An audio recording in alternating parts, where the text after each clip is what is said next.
Who sabotaged the two-state solutions that have been attempted between Israel and Palestine several times? If you watch this video, this guy, Officer Tatum, I think his name, he's a conservative commentator. He repeats this constantly told lie that it was the Palestinians. So watch this video briefly. And that we had every single president of my lifetime, with the exception of Trump, wanted a two-state solution. None of them could ever get it done. None of them could ever get it done, in large part because of the enormous power of the Israel lobby in the United States of America. The Arabs rejected it. Israel agreed. I know. We heard you say that. Anyway. No, you need to talk about that. Yeah, Israel you're wrong, agreed but to every single two-state solution. Okay, yeah, right. Okay. Because you're telling me I'm wrong? I actually, you know what? For the 15th time, you're 100% wrong. So given that this lie is often repeated, I went and made a list of all the major resolutions or major summits that were attempted to reach a two-state solution, and I'm going to tell you who sabotaged it or what happened. So the first attempt were the UN resolutions 242 and UN Security Council resolution of 1976. Now, the 1976 United States Security Council resolution was a draft which the United States government vetoed. So the U.S. government killed that. The UN Security Council Resolution 242 was rejected by Israel, and I really think this particular argument against the resolution by Israelis really set the tone for all future negotiations, because the Israeli official said that the resolution did not specify that Israel must withdraw from, quote, all territories or even the territories captured in 1967, because they contended that the word "the" was deliberately omitted to leave open the possibility that Israel could fulfill its part of the resolution by withdrawing from some, but not all, the territory occupied in 1967. So they started playing these word games immediately, and Israel sabotaged this. The next one was the Arab peace plan in the 1980s, and Israel outright rejected this. As a matter of fact, they rejected it. Shimon Peres, I believe, said that PLO cannot be a partner to negotiations, right? Exactly what they're saying about Hamas right now. It doesn't matter what Palestinian factions call themselves. It doesn't matter if they're secular or religious. They're simply not going to negotiate with any of them if there is a possibility of reaching a two-state solution, meaning they have to evacuate from the West Bank. They want West Bank, they want Gaza, they want the land, they don't want the people, and that has been a consistent pattern. So Israelis rejected that outright. They did not even want to engage. And this was an Arab peace plan. This was the Abraham Accords, quote unquote, right? The Arabs offered normalizations of relations if they would just stop colonizing, right? And they refused. The next one was Oslo Accords, and this was in 1993 to 1995. Basically, nobody rejected Oslo. Oslo was actually signed, but it was basically a capitulation, and it was more than that. Here, watch this video about what Benjamin Netanyahu says about Oslo Accords. מה היו הסכמי אוסלו? הסכמי אוסלו שהכנסת חתמה עליהם. שאלו אותי לפני הבחירות, תקיים, בתנאי כפוף להדדיות וצמצום הנסיבות. אבל איך אתה מצמצם את הנסיבות?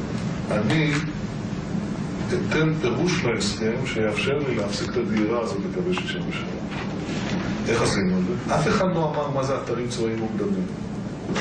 אתרים צבאיים מוגדרים, אני אמרתי, אלה אזורי ביטחון. בקעת הירדן, מבחינתי זה אתר צבאי מוגדר. נכון. זה אוקיי. יישובי בית שאן, עמק בית שאן. לך תגיד. אבל אז הייתה שאלה. So as you can see, still playing the word games. Oh, nobody defined what military zones are, so I'm going to just take whatever I want for myself, right? So the result of Oslo Accords, which they both signed, was that PA was created, but the occupation deepened, and basically Oslo I became a management regime and not a path to statehood at all. So it was like a terrible thing to sign. Speaking of terrible things to sign, the next one was the Camp David Summit, and that was in 2000. And this is what they proclaimed was this generous offer. I want you to take a look at this this picture, right? So nobody actually drew the maps at that time, but somebody then went and drew this map according to what was in the documents. And the light green is territory planned for a future Palestinian state. The dark green is the areas A and B, which were under control of the PLO, or the Palestinian Authority at that time. The purple is all the Palestinian villages that are going to be annexed. The yellow is the territory annexed by Israel.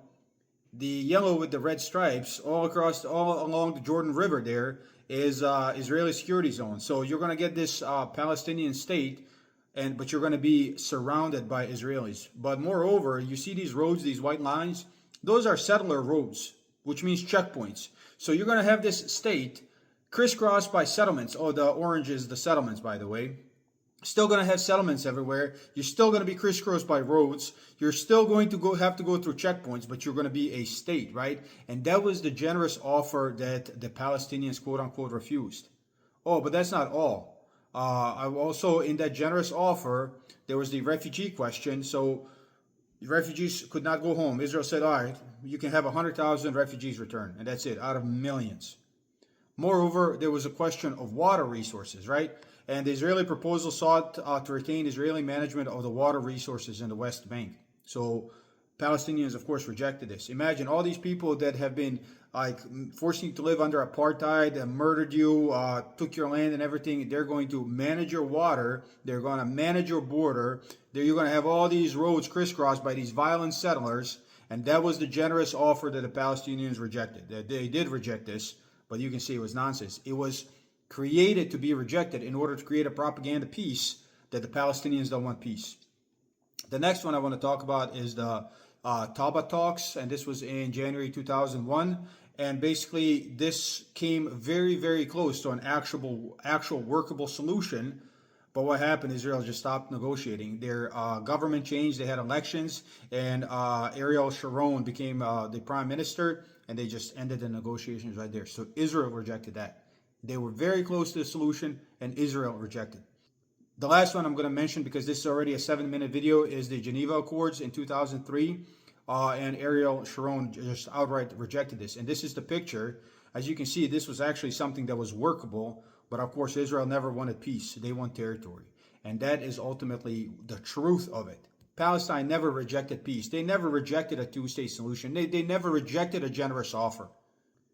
So as you can see, it was Israelis that always rejected this. They never wanted a two-state solution. They were just biding time so they can continue to expand settlements in order to change the situation on the ground so they can eventually take over the land. It's as simple as that. And that is the truth of the matter. So people like this officer Tatum, or whatever his name is, right? Either he's ignorant or he's a paid shrill. I know he just recently took a trip to Israel. So if he's getting paid, we can see that on his taxes, right? But if he's just ignorant, I hope he gets educated, because this is ridiculous. And if you want to read more about this, the main two authors I would like to suggest to you are both Jewish. Noam Chomsky and Norman Finkelstein. They wrote extensively on this topic. And that's the truth.